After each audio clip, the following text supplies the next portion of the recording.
there not a fear that when people like the mullahs do something so irrational, like defy the most powerful military in the world and flip President Trump the bird and say, nah, go ahead and bomb Fordo, that they might have an ace up their sleeve? That's speculation. That's weakness. You don't run foreign policy on, well, maybe this could happen, or maybe they'll get mad, or maybe there'll be a terror attack. You can't do that. Okay. The obligation of the President of the United States, the first obligation, is to protect Americans. First obligation.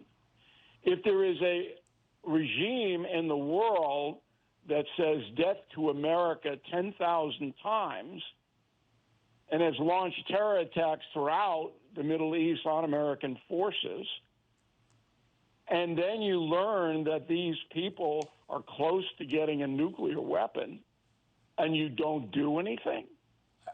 Unspeakable. Bill, a week ago, you and I were on air, and I came on air at 9 p.m. last Monday and said it's time to bomb Iran. So you're not getting any arguments from me on this. The argument is, why did he do it now? Right. Well, that's a question. That's not an argument. Let me ask you a question going forward. How does this end? President Trump, I listened to him very carefully. I know you did too. He said that the bully of the Middle East must choose peace now. But what does that mean? Does that mean that the mullahs just say, okay, we're done? Does that mean President Trump's demanding unconditional surrender and that the mullahs have to leave and go into exile? Does that mean that we think that the Iranians are just going to suddenly say, oh, never mind? I'm trying to figure out, based on what the president said, how he views this ending. All you can do is go by what President Trump has said in the past. And that is that the mullahs can keep their positions if they allow inspections and if they stop enriching uranium.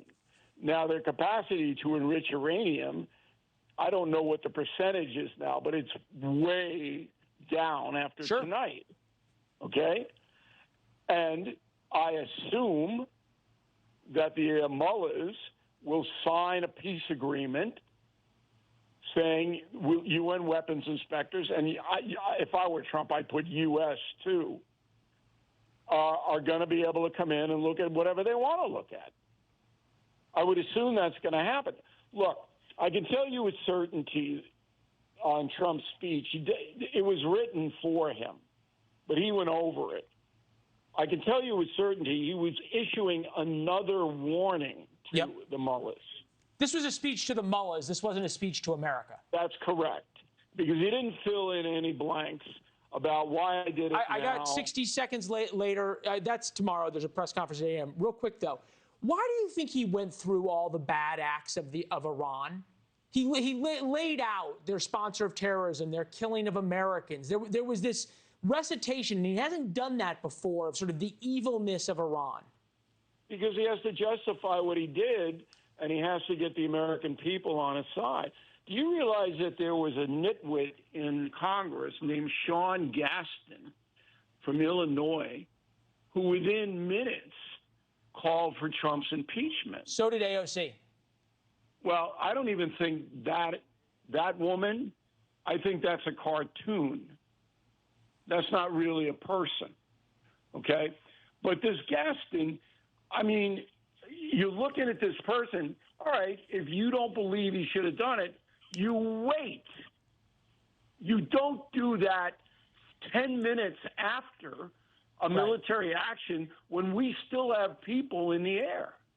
Yeah, John Fetterman, the flip side of that, just put out a statement or a tweet, if you will, with a bunch of American flags. Bill, always great having you. I know you're up late. I suspect there's going to be a new message of the day tomorrow on BillO'Reilly.com or a new column. There will be a full-blown column on BillO'Reilly.com within the hour on this.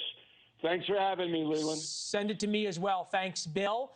Thank you for watching. Subscribe below and download our NewsNation app right now on your phone, and you will get fact-based, unbiased news for all Americans.